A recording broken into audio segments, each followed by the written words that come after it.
What's going on, Ripple XRP holders? We've got something happening right now in Japan that has me pretty excited about the future. And if you guys have been watching my channel for a little while, you guys know where I think Ripple is heading next. Of course, cross-border payments have been at the core of what XRP has been used for and will be used for. And I don't think that's going away, but I do think there is a stronger use case, at least a more liquidity filled use case for XRP moving forward. And if you've been watching me for a little while, especially over the last year or so, you know that part of my attention has really shifted toward the RWA tokenization narrative, the tokenization of real world assets.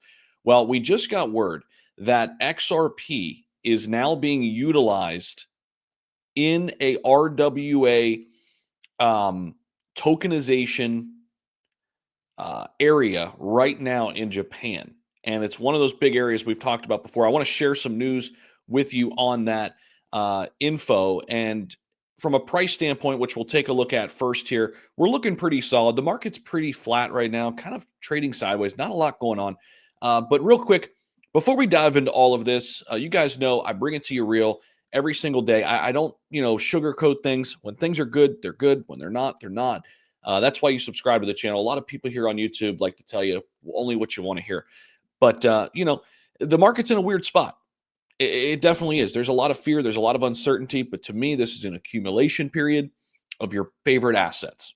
For XRP, I'm accumulating right down near $2.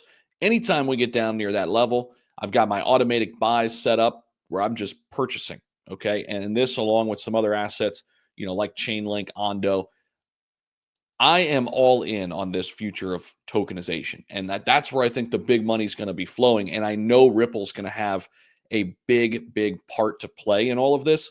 So go ahead and hit that like button, guys. Subscribe if you haven't already. And appreciate you guys. Hopefully you're enjoying your weekend so far. And thanks for making me part of your day here, wherever you are in the world. But we do have a top real estate company, guys. Look, check this out. They're now accepting XRP for property purchases in Japan. So it's beginning. It's starting now. It's happening. Finally, we are seeing the merge, the merge of TradFi and DeFi, and finally a blockchain use case in real world assets. So Tokyo-based real estate company Open House Group announced it now accepts XRP as a payment option to simplify the process of buying properties in Japan. This is huge. So back on January 31st, Open House introduced crypto payment options as a whole for property purchases, and it only supported Bitcoin and Ethereum when they came to market. Well, they've now extended their payment options to include more crypto assets, including XRP. And following this development, international customers can now utilize XRP to pay for properties in Japan. This initiative aims to simplify the process of buying properties in Japan for customers worldwide. And I think where we go from here, now we're not there yet, is fractionalized real estate. Fractionalized real estate's really going to open the doors up for a lot of people who can't necessarily get in by themselves, but they can get in there with, a bunch of business partners. I can't wait until that happens because I'm even going to take advantage of that, right? But aside from XRP, Sol and Doge have also been added to the list. So what are the potential implications for XRP here? Okay. So this is a big real estate company in Japan. This is not just some fly-by-night, company. And they emphasize that it currently ranks as the 5th largest Japanese real estate company by revenue. So it's got a pretty large position size within Japan's real estate market. Many customers choose to pay for properties with XRP, potentially driving the token's broader adoption. This is going to bring way more eyes to crypto as a whole, Bitcoin, Ethereum, but also XRP now part of it. So they've got properties, Open House does, in Osaka, Tokyo, all of the major cities in Japan, and it includes residential homes, office buildings. So we've got commercial and residential properties. Open House's business approach covers property management, sales, and development, allowing it to provide clients with a comprehensive one-stop solution. And at the same time, we're seeing several businesses worldwide They've been integrating XRP into their payment options for years now. Back in 2023, XRP ranked among the most frequently used cryptos for payment transactions. It witnessed a 42% increase on in payment transaction volume on the BitPay platform, which helps facilitate crypto payments for hundreds of global merchants worldwide.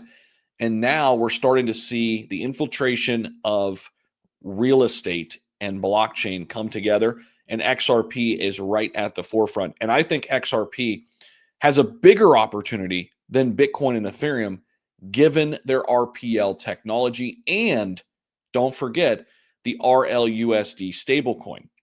I was mentioning this over on my X page early this morning. I sent out a post. Cointelegraph said Ripple's RLUSD stablecoin is gaining traction, 160 million supply, and a growing number of ETH addresses holding the token as well.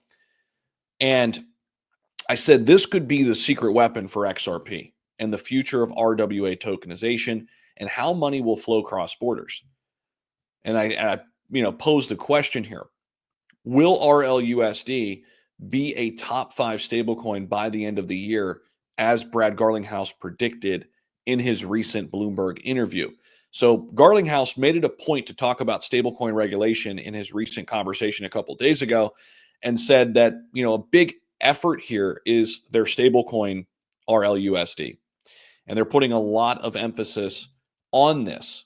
And to go along with this, this is going to allow them not only to easily do cross-border payments, but also get in the RWA arena. And in addition to that, he talked about mergers and acquisitions.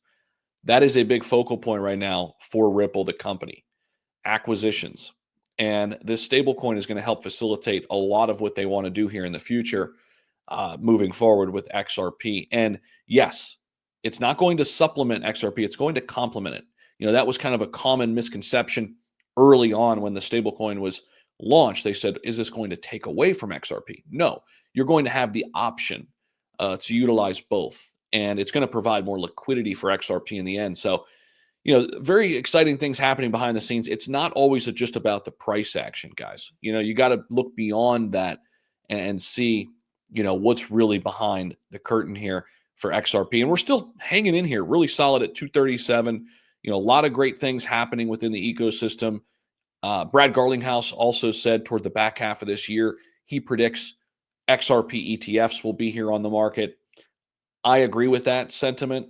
I think as we get into June, July, and August, we're going to see a lot of XRP ETFs and a lot of crypto ETFs, accepted once we have regulation and more clarity in that realm. So I appreciate you guys for watching the video. Real quick, if you guys do want to check out the links down below, if you want to come trade with me over at BidFi or BTCC, BidFi is running some amazing XRP specials right now. Check out all those links down below, and my trading indicator XT Algo's down there too. There's a great discount code if you want to come over and level up your game and have the best entry and exit points when it comes to crypto trading or stocks. There's a link down below for that as well. Appreciate you guys for watching the video, and we'll see you guys in the next one.